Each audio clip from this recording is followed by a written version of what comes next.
A group of 9 young college friends set out for what was supposed to be an epic weekend hike through the jagged peaks of Grand Teton National Park, chasing adventure and unbreakable bonds, but they simply vanished without a trace, leaving families shattered and rescuers baffled. For 7 long years, the mountains held their secret tight, until a team of cavers stumbled into a forgotten lava tube and uncovered something that still haunts investigators to this day, a discovery that rewrote the nightmare in ways no one saw coming. The cheap motel room in Jackson Hole smelled like stale coffee and pine cleaner, a temporary base for worried parents who had flown in from across the country. It was 8:45 p.m. on August 12, 2000, and Marisa Hale paced the thin carpet, her phone clutched like a lifeline. Her daughter, Aubrey Hale, 20, was the group's unofficial leader, vibrant, fearless, the one who had organized this trip to celebrate their sophomore year at the University of Wyoming.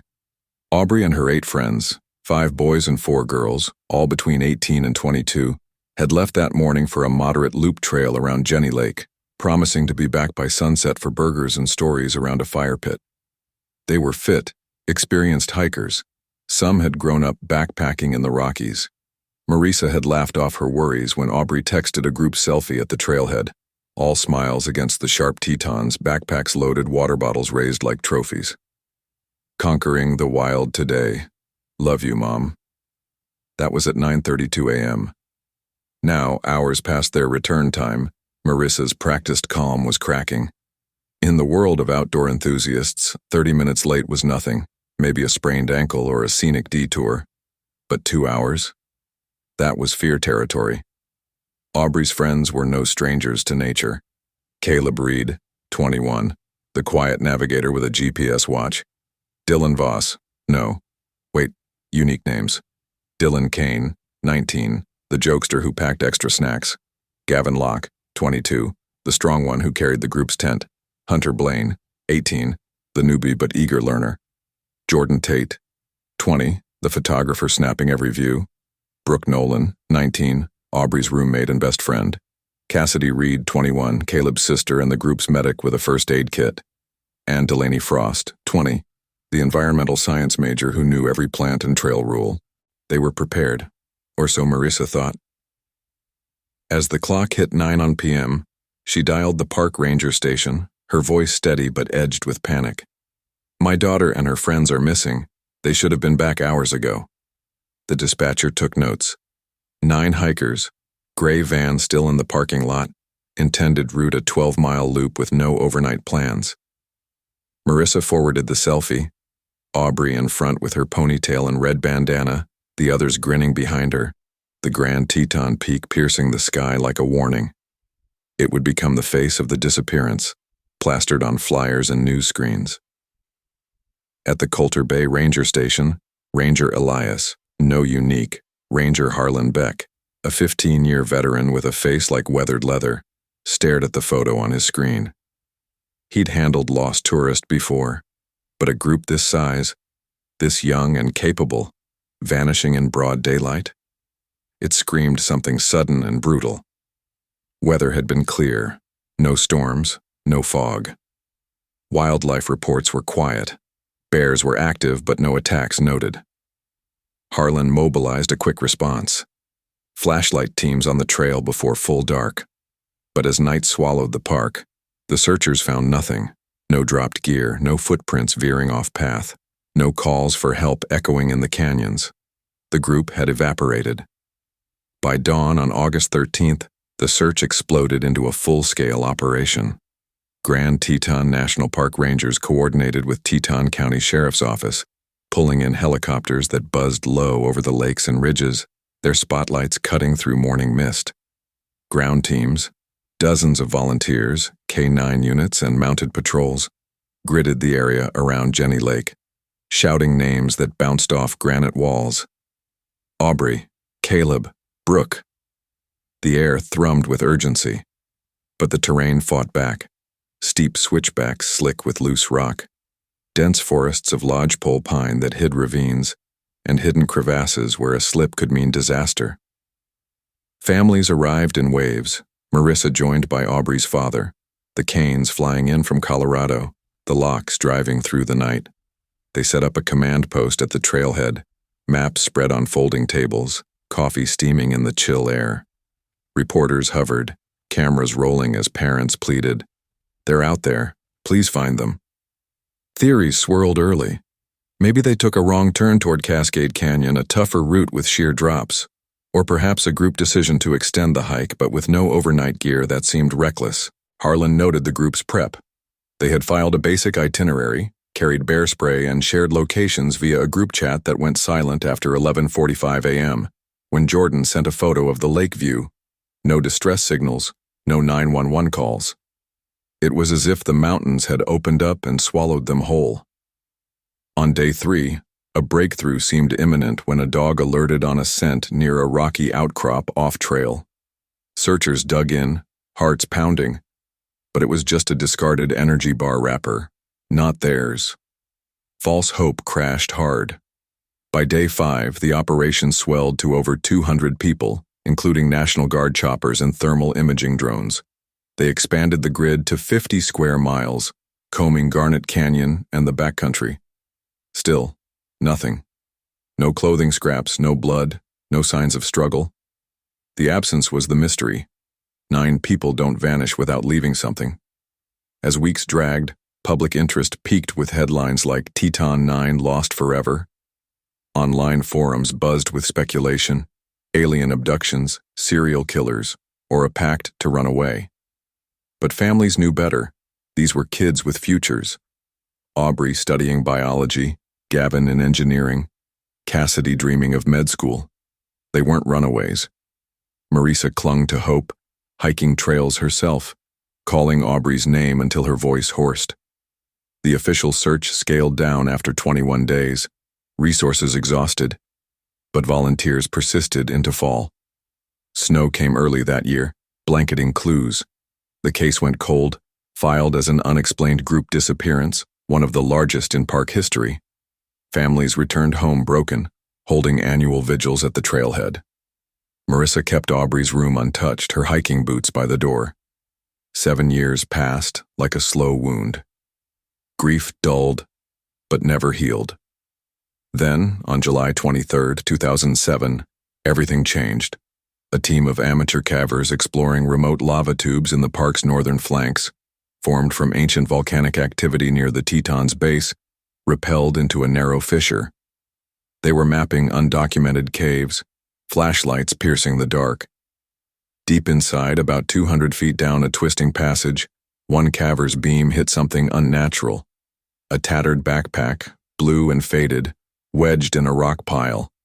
They pulled it free, hearts racing. Inside, a wallet with Caleb Reed's ID dated 2000. The cave had held a secret. Rangers were called and the site sealed. Forensic teams descended, suits and lights transforming the dank space into a crime lab. The backpack was just the start.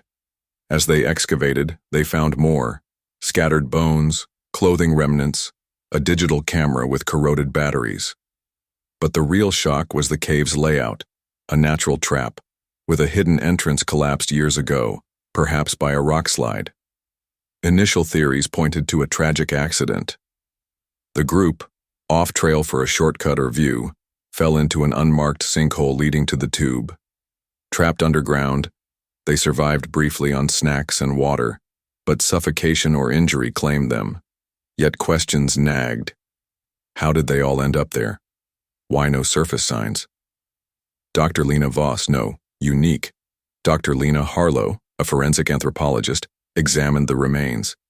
8 skeletons identified via dental records and DNA: Aubrey, Caleb, Dylan, Gavin, Hunter, Jordan, Brooke, Cassidy. But one missing, Delaney Frost. Her absence twisted the narrative. Was she the key? Lab tests on bones showed perimortem fractures consistent with falls, but also signs of healing on some, suggesting survival for days or weeks. Scratched messages on cave walls. Help us. Cold. Del gone. The camera, once batteries replaced, yielded blurry photos. The group inside the cave, faces pale, one showing Delaney near an exit attempt. But the shocker came from soil samples. traces of human intervention, like tool marks on rocks. Investigators wondered, did someone know they were there? A local rancher, questioned later, recalled hearing faint cries in 2000 but dismissed them as wind. The case reopened, probing if foul play sealed their fate. If you're hooked on this chilling tale, smash that like button and subscribe for more unsolved mysteries. Your support keeps these stories alive. As the investigation deepened, a new lead emerged from Delaney's missing status. Her family had received an anonymous letter in 2003, postmarked from Idaho. She's safe, but forget her. Dismissed as a hoax then, it now screamed clue. Handwriting analysis linked it to a park seasonal worker from 2000, a man named Royce Kendall, who had quit abruptly after the disappearance.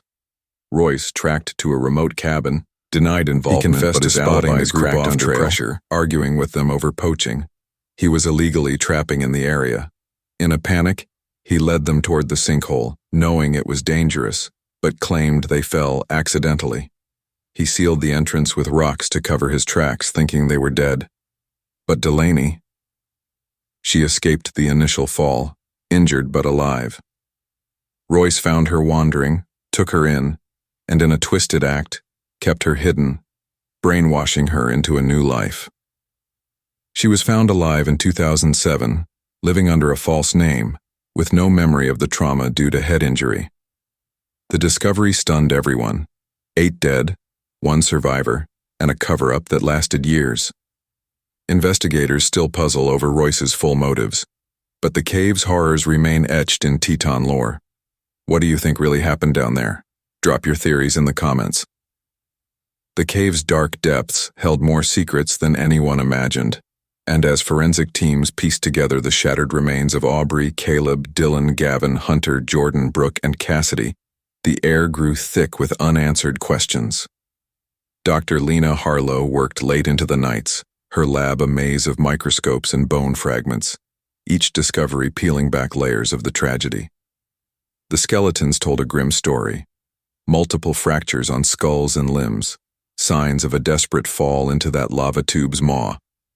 Yet some bones showed healed breaks, hinting the group survived underground for days, maybe weeks, clinging to hope in the cold, airless void. The scratched messages on the cave walls, "Help us," "Cold," "Del gone," were etched with a shard of rock, a final cry from hands too weak to save themselves. The digital camera, its images restored after new batteries, revealed haunting snapshots. Aubrey's face streaked with dirt, Jordan aiming the lens at a collapsed exit, Delaney near a narrow crevice, her expression a mix of fear and determination. Those photos, time-stamped from August 13 to 15, 2000, painted a timeline of survival turning to despair. The cave itself was a natural trap, its entrance hidden by a rock slide that must have triggered during their fall. Geologists mapped the tube, a 300-foot descent into a labyrinth of jagged lava flows, its air thin and stale. A collapsed section near the surface explained the lack of surface clues. 9 hikers plummeted, their cries muffled by tons of stone. But Delaney's absence gnawed at investigators. Her DNA wasn't among the remains, and the camera's last photo showed her near an escape route, a tight crawl space blocked by debris. Had she made it out? The anonymous letter to the Frost family in 2003. "She's safe, but forget her," resurfaced, its shaky handwriting now a beacon.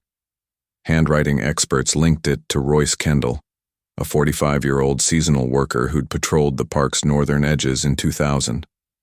Royce, a wiry man with a reputation for solitude, had quit his job days after the disappearance, vanishing from records until tracked to a cabin in Idaho. Confronted in 2007, Royce's story unraveled under pressure. He admitted to spotting the group off-trail near a restricted zone where he'd been illegally trapping marmots. An argument erupted. Aubrey challenged his poaching, and Royce, enraged, led them toward a shortcut, knowing the sinkhole loomed. He claimed it was an accident when the ground gave way, but his next move was calculated. He sealed the cave with rocks, silencing their screams to cover his tracks. He swore he thought they were all dead. But then he found Delaney, dazed and bleeding, crawling from the debris. In a moment of twisted mercy, or madness, he took her, patched her up, and hid her in his cabin, feeding her a lie that her friends abandoned her. Over 7 years, he molded her into Lila, a quiet 22-year-old with no memory of her past. Her head injury erasing Aubrey's laughter, Jordan's photos, the group's bond. The arrest of Royce sent shockwaves through Jackson Hole. Delaney, now Lila, was taken into protective custody, her DNA confirming her identity as Delaney Frost. The cave became a crime scene, its walls whispering of betrayal and survival. Investigators found Royce's trapping gear near the sinkhole, corroborating his presence, but his motive remained murky. Anger, guilt, or profit. The 8 skeletons were returned to their families, a somber ceremony at the trailhead where Marissa Hale wept over Aubrey's urn. Delaney, reunited with her parents, struggled with fragmented memories, her new life a fragile thread. Ranger Harlan Beck, grayed by the case, still walks the park, wondering if Royce acted alone or if others knew. The lava tube, now sealed, stands as a monument to a tragedy that defied 7 years of silence. If this twists your mind, smash that like button and subscribe for more unsolved mysteries. Your support keeps these stories alive. What do you think drove Royce to such lengths? Drop your theories in the comments. As the community healed, a new question lingered. Could the Tetons hide more secrets, waiting to be unearthed? The Tetons loomed silent as the community grappled with the cave's revelations. But the mystery of Delaney's survival and Royce Kendall's actions kept investigators restless. Ranger Harlan Beck led a small team back to the lava tube site, determined to scour every inch for answers. The cave's sealed entrance was reopened under strict supervision, its dark maw a grim reminder of lost lives. Inside, forensic teams found more clues. A rusted pocket knife with Gavin's initials scratched on the handle, a torn piece of Brooke's red jacket caught on a jagged rock, and a small pile of chewed granola bars, evidence the group rationed their scant supplies. Dr. Lena Harlow's analysis deepened the timeline. Some bones showed signs of malnutrition, suggesting they lasted nearly 3 weeks underground, their hope fading with each failed escape attempt. The camera's final images, blurry but telling, showed Delaney near the crawlspace, her hands bloodied from clawing at the rocks, a desperate bid for freedom that Royce interrupted. Royce's cabin in Idaho yielded chilling proof. Search warrants uncovered a hidden room with a cot, children's drawings signed Lila, and a journal where he documented Delaney's recovery, her broken arm set with sticks, her confusion exploited with stories of a car accident that killed her friends. He'd kept her isolated, teaching her to fear the outside world, a warped guardian to a girl he'd condemned. Delaney's rescue in 2007 was delicate. Psychologists worked with her parents to rebuild her identity, but her mind held only flashes, screams in the dark, a man's rough voice, the cold bite of stone. Her reunion with the Frosts was tearful yet strained, a daughter lost to time and trauma. The investigation pivoted to Royce's past. Park records showed he'd been reprimanded in 1999 for poaching, a pattern that fueled his rage when Aubrey confronted him. Witnesses recalled his odd behavior that summer, late-night treks, a stash of traps found abandoned near the sinkhole. A retired ranger, Miles Carver, came forward with a memory. He'd seen Royce near Jenny Lake on August 12, 2000, carrying a shovel and muttering about troublemakers. The timeline fit, Royce sealing the cave after the fall, then doubling back for Delaney. But why keep her alive? Some theorize blackmail potential, others a lonely man's delusion of family. His trial in 2008 revealed little more. Royce pleaded guilty to manslaughter and kidnapping, claiming panic drove his actions, and received 25 years. Yet whispers persisted of accomplices, trappers who might have helped cover tracks. Delaney's recovery became a public story, her face on newsreels as the Teton miracle. She struggled with PTSD, joining support groups where survivors of wilderness horrors shared their scars. Her parents moved to Cody, Wyoming, hoping a fresh start would help. But Delaney often stared at the mountains, her eyes distant. The 8 others were memorialized with a plaque at Jenny Lake, a quiet tribute where families gathered each August 12th. Marissa Hale planted wildflowers there, whispering to Aubrey's spirit, while the Canes and Locks left stones in remembrance. The park installed warning signs near the sinkhole area, now off limits, its history a cautionary tale. Harlan couldn't let it rest. He pored over old maps, finding a secondary lava tube network linked to the site, unexplored due to its collapse. In 2009, a sonar survey hinted at cavities still buried. Could more evidence lie hidden? A team planned a dig, but funding stalled, leaving the question open. Locals spoke of ghostly figures near the lake, hikers reporting chills where the group vanished. The case closed officially, but the Tetons kept their edge, a wild heart that swallowed 9 and gave back only 8. If this spine-chilling tale grips you, smash that like button and subscribe for more unsolved mysteries. Your support keeps these stories alive. What do you think lies in those uncharted caves? Drop your theories in the comments. As years passed, the park's beauty masked its secrets, and Delaney's quiet life hinted at resilience, yet the shadow of 2000 lingered, waiting for the next revelation. The shadow of 2000 clung to Grand Teton National Park like a morning fog, and as years rolled on, Delaney Frost's quiet life in Cody became a fragile testament to survival, while the uncharted caves beneath the Tetons whispered of secrets yet untold. Ranger Harlan Beck, now nearing retirement, couldn't shake the feeling that the lava tube held more than the bones of 8 hikers and Royce Kendall's guilt. In 2010, a renewed push for answers came with a grant from the National Park Service, funding a small expedition to explore the secondary tube network detected by sonar. The team, Harlan, a geologist named Owen Dre, and a caver, Tessa Lane, ventured into the park's northern wilds, armed with ropes, thermal imaging, and a determination to close the chapter. The entrance they found was a narrow crack beneath a boulder field, its edges worn smooth by time, hinting at an ancient flow. Descending 150 feet, they entered a sprawling cavern, its walls glistening with mineral deposits, a cathedral of stone untouched for millennia. The air was heavy, and their lights danced over stalactites as they mapped the space. Then, Owen's scanner beeped. Thermal anomalies ahead. Pushing through a low passage, they stumbled into a chamber where the ground gave way to a shallow pit. Inside lay a rusted metal box, its lid pried open by time, revealing a trove that stopped them cold. A journal with Jordan Tate's handwriting, a silver locket with Brooke Nolan's initials, and a small pile of bones, human, but not matching the 8 recovered. The journal's pages, water-damaged but legible, chronicled the group's ordeal, their fall on August 12th, the cave-in trapping them, and a desperate plan to dig out.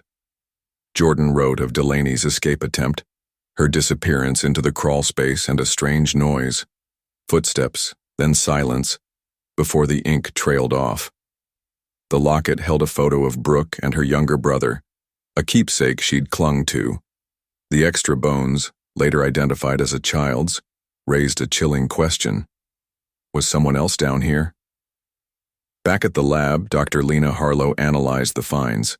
The journal dated their last entries to August 20th, 2000, pushing their survival to 8 days, longer than thought. The child bones, aged 10-12 years old, predated the hikers by decades, possibly a lost camper from the 1970s, their story lost to time. But the footsteps Jordan noted fueled speculation. Did Royce have help sealing the cave? Or was it a park worker unaware of the trapped hikers causing the collapse?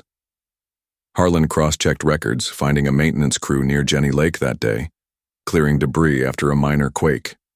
A worker, Paul Hensley, had died in 2003, but his logs mentioned odd sounds near the sinkhole, dismissed as animals. Could he have triggered the rock slide unknowingly, then kept silent out of fear? The discovery reignited public interest. News outlets ran headlines like, "Teton Cave yields new clues," and families returned to the memorial plaque, hope and dread mixing in their tears. Marissa Hale clutched the locket, feeling Brooke's presence, while Delaney, now 27, visited the site, her memory stirring with the journal's words. She recalled a man's voice after the fall, not Royce's, calling out, then fading. Hypnotherapy sessions unlocked fragments. A second figure in the dark, a flashlight beam, a hurried retreat. Investigators subpoenaed Hensley's family, unearthing a letter he'd written but never sent, confessing to hearing cries but fearing blame. It wasn't proof of intent, but it shifted the narrative. Royce might not have acted alone. The chamber's pit suggested a natural collapse, but tool marks on the rocks hinted at human effort to seal it, supporting Jordan's account. Owen Dray theorized a secondary entrance existed, now buried, explaining the footsteps. A new dig in 2011 uncovered a blocked passage, its walls scarred by picks, but no further remains. The child bones were linked to a 1976 missing persons case, Timothy Greer, 11, lost on a family hike, closing a decades-old file. Yet the hiker's full story remained elusive. Royce, in prison, refused to name accomplices, his silence a wall. Delaney's therapy progressed, her identity solidifying, but she chose to keep Lila as a middle name, honoring her lost years. The park installed a permanent exhibit at the visitor center, displaying the journal and locket, a tribute to resilience. Harlan retired in 2012, leaving the case to younger rangers, but he visited annually, laying flowers at the plaque. Locals still spoke of the Teton 9, their spirit said to roam the lava tubes, a legend born from tragedy. The extra bones and footsteps left a lingering doubt. Was justice served, or did the mountains hide a deeper crime? If this heart-pounding mystery grabs you, smash that like button and subscribe for more unsolved stories. Your support keeps these tales alive. What do you think those footsteps belonged to? Drop your theories in the comments. As the Teton stood watch, the cave's secrets faded into myth, but the question of what else lies buried beneath refused to die. A puzzle for generations to come.